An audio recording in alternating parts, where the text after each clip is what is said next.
studio bashkë tashmë për të zhvilluar një bisedë e cila lidhet drejt për së drejtin me shëndetin ton, me energjinë, me atë për të cilën ne kemi nevojë në përditshmëri, të cilën her pas here e konsiderojmë si dietë apo regjim ushqimor. Do flasim për karbohidratet, që besoj të gjithë e kemi dëgjuar si term, ndoshta shumë prej nesh dinë edhe se nëpërmjet cilës mënyre të ushqyerit ne i përftojmë karbohidratet dhe pse janë të domosdoshme për organizmin ton, por sot do t'i prezantojmë një gamë të produkteve që i gjeni në të gjitha pikat e dyqaneve në Ranzi për të kuptuar se cila do t'ishte dhe forma më e shëndetshme për të ta furnizuar trupin ton me karbohidrate dhe jo vetëm. Me Alken Truko jam në studio, nutricionist pranë Institutit Kulinar në Ranzi. Mirëmëngjes. Mirëmëngjes Tanila. Mirë se erdhe. Si je me energjinë sot? Jemi mirë me energjinë, kemi një mjaftueshëm karbohidrate. Edhe pse kanë marrë le të themi një konotacion famkeq kohët e fundit. E drejt, po, duhet ta sqarojmë dhe këtë. Ne kemi frikë nga karbohidratet, por harrojmë që praktikisht çdo gjë që konsumojmë, qoftë protein, qoftë yndyrë, apo dhe qoftë karbohidrat, në trup kthehet në glukozë, që është një karbohidrat. Në vetvete, po. Në vetvete.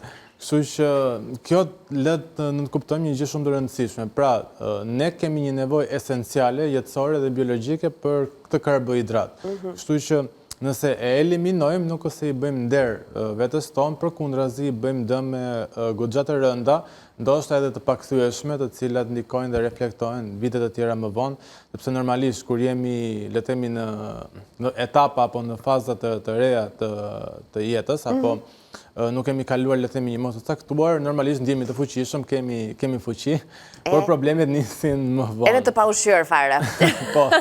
Rezistohet në një moshë të caktuar dhe më pas fillojnë realisht problemet. Pikërisht, prandaj janë shumë të rëndësishme karbohidratet, sepse janë burimi kryesor i energjisë. Praktikisht çfarë janë? Janë le të themi disa molekula energjie që furnizojnë muskujt, furnizojnë zemrën, ndihmojnë të gjithë organet tona, janë burimi kryesor i rezervave të energjisë tonë, të cilat nevojiten për ciklin e gjumit.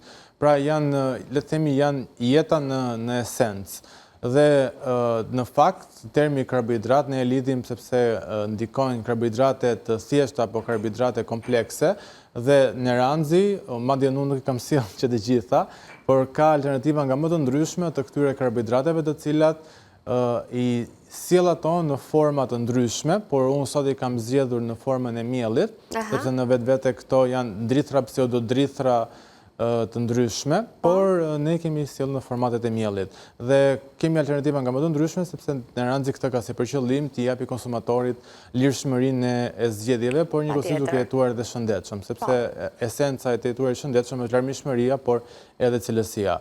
Unë mund të përmend forma të ndryshme të këtyre karbohidrateve dhe me qenë se kam të parën afër vetes time, po e nisim me mielin e gështenjave. Që është edhe më i madhi në paketim. I bie që duhet ta konsumoj më shpesh apo s'ka lidhje? Sipas dëshirës. E rëndësishme është që të integrojmë në regjimet tona ushqimore. Atëherë, mielli i gështenjës, nga vetë emri gështenjë, atëherë praktikisht bëhet fjalë për gështenjat të cilat janë të bluara në mulli dhe janë sjellë në formën e miellit. Ka një nuancë paksa arrore, por njëkohësisht edhe e ëmbël, duke qenë se gështenja në vetvete ka atë ëmbëlsi natyrale të cilat ajo e ka. Por jo vetëm në formën e miellit të tillë që është e ëmbël, sidomos kur piqet, duke pasur dhe një sasi të proteinave në vetvete, por dhe një sasi të karbohidrateve, kur kalojnë temperatura, këto të dyja kombinohen së bashku dhe ndodh një reakcion që quhet reakcioni Maillard, i cili është në një formë karamelizimi, mund ta themi, ku krijon atë shijen e veçantë, por edhe të ëmbël të gështenjave. Kështu që kjo mund të përdoret qoftë në krepa, mund të bëjmë pancakes të ndryshëm, mund të bëjmë smoothie të ndryshme, mund të bëjmë bukë të ndryshme. E vetmja këshill apo le të themi, është një faktor teknik që për realizimin e bukës, të gjithë këto miellat që unë kam përzgjedhur janë miellar të cilat kompensojnë apo zvendësojnë 1% të caktuar të masës totale të bukës. Pra, është mirë të miksohen, të përzihen edhe me mielin e grurit, po themi? Nga 5 deri në 50% të miellit. Për shembull, mielli i gështenjës e pranon dhe në masën 50% mund ta zvendçojmë dhe të bëjmë një bukë paksadet më të ëmbël. Interesante. Edhe shumë e shishme duhet jetë duke patur parasysh shijen e këndshme që gështenjat kanë. Por duke përmendur ëmbëlsinë e miellit dhe gështenjës, unë do preferoja të merrja të parën fare, mielin. E marrim se më duket e në ngjyrë interesante. Miell karrube. Vjen më në më në kanel, po thoja si ngjyrë, po. Dhe çfarë është mielli karrubës? Mielli karrubës është një miell, apo le të themi, është goxha i lashtë, është autentik, dhe veçantia e këtij është sepse është shumë i ëmbël. Është shumë i ëmbël dhe ka nota karameli, ka nota tofi, ka nota çokolate, nota kakao. Pra praktikisht është një kakao, por një miell në vetvete. Dhe përdoret shumë për ëmbëlsira. Kështu që për të gjithë ata të cilët duan të kenë një fraksion të shijeve të çokoladës, të shijeve të kakaos, por pa përdorur edhe kakaon edhe çokoladën, por duke hequr edhe pak atë kafeinën që këto të dyja mund të kenë dhe duke mbajtur teobrominën që kakao e ka, sepse veçanta e karrubës është që përmban sasitë të teobrominës, ky antioksidant që ndihmon venat tona dhe sistemin e qarkullimit të gjakut, pikërisht ky paketimi përmban ato. Mund të përdoret në masën 5 deri në 20% në zvendësime të ndryshme të recetave tona dhe përveç këtij fakti ka një indeks ulët glicemik, kështu që në ndryshim nga mielli normal nuk ndikon shumë në nivelet e sheqerit në gjak. Dhe pak a shumë të gjithë këto mielra kanë këtë lloj efekti në organizmin tonë, siç është dhe mielli melit, do t'i marrim pak shpejt tani sepse kemi Elbisa, shumë kemi në këtu, po do përpiqemi t'i përmendim pak nga të gjitha, po. Mielli melit, që përsëri është një miell autentik, një miell goxha i lashtë, njihet për sasinë e lartë të proteinave që ka, është një pseudodrith në fakt, edhe pse ne e konsiderojmë drith, dhe ka sasi shumë të lartë të magnezit, i cili është një nga elementët kryesorë të le të themi funksionimit ton metabolik. Nëse nuk furnizohemi mjaftueshëm me magnez, atëherë nuk kemi asnjë funksion jetësor metabolik në sistemin ton të organizmit. Dhe për magnezin dihet që është një parakursor dhe është një element i rëndësishëm për formimin e hormoneve të ndryshme, por edhe për relaksimin e muskuleve. Kështu që mielli melit mund të bëjmë dhe omleta, sidomos për ata që ndjekin regjime të ndryshme ushqimore, por edhe bëjnë seanca stërvitore të fuqishme. Pas këtyre seancave mund të bëjmë receta të ndryshme me miellin e melit për të marrë këtë magnez, i cili theksoj është komplet ndryshe nga magnezi farmaceutik, sepse ekzistojnë 11-15 lloje të ndryshme të magnezit, forma të ndryshme të tij, ku më seriozisht ka shumë ekzistojnë? Ku më e shitura të gjitha me termin magnez, po. Ku më e shitura, normal magnez, sepse thjesht është minerali që përmbahet në molekul. Janë forma të ndryshme të kriprave. Por më e shitura në farmaci apo edhe online edhe kudo është oksid magnezi. Oksidi magnezit është thjesht një formë e oksiduar e magnezit, i cili praktikisht ndihmon vetëm në nivelet gjenerale të magnezit, por nuk është aq i biodisponueshëm sa magnezi që mund të gjejmë në mënyrë natyrale. Sepse ka glicinat magnezi, ka malat magnezi e tjere. Kjo është ai momenti që ne do të marrim lapsin, Alken. Nuk i mbajmë mend të gjitha këto 10-12 format. Treonat e tjere. Kështu që janë të gjitha të rëndësishme sepse format e tilla përmbajnë matricën e magnezit, ndryshe nga oksidi magnezit. E kuptoj. Mielli quinoas po ashtu që është i pasur me të 9 aminoacidet esenciale në krahasim nga të gjithë homologët e vet, dhe quinoa është një pseudodrith dhe duke qenë i tillë të 9 aminoacidet janë esenciale sepse e bëjnë atë një protein të plot. Ndryshe nga proteinat bimore, të cilat zakonisht kanë mangësi nga aminoacidet, zakonisht lizina që është një aminoacid kryesor dhe pararendës i hormoneve tona, quinoa atë e përmban, sado në sasi të vogël, por e përmban dhe në këtë formë ndikon shumë në biodisponueshmërinë e këtyre proteinave, duke u futur në funksionet metabolike me një herë, le të themi. Me një herë në sensin që futet më shpejt se sa homologët e vet që janë proteina bimore. Pra ne jemi më të aftë ta shfrytëzojmë këtë. Mielli hikrës po ashtu ka një veçanti, sepse është i pasur me rutinë. Jo rutina ditore jona, por rutinë që është një antioksidant i rëndësishëm dhe mjaft, le të themi, i veçantë, sepse ndikon drejt për drejt në sistemin e qarkullimit të gjakut.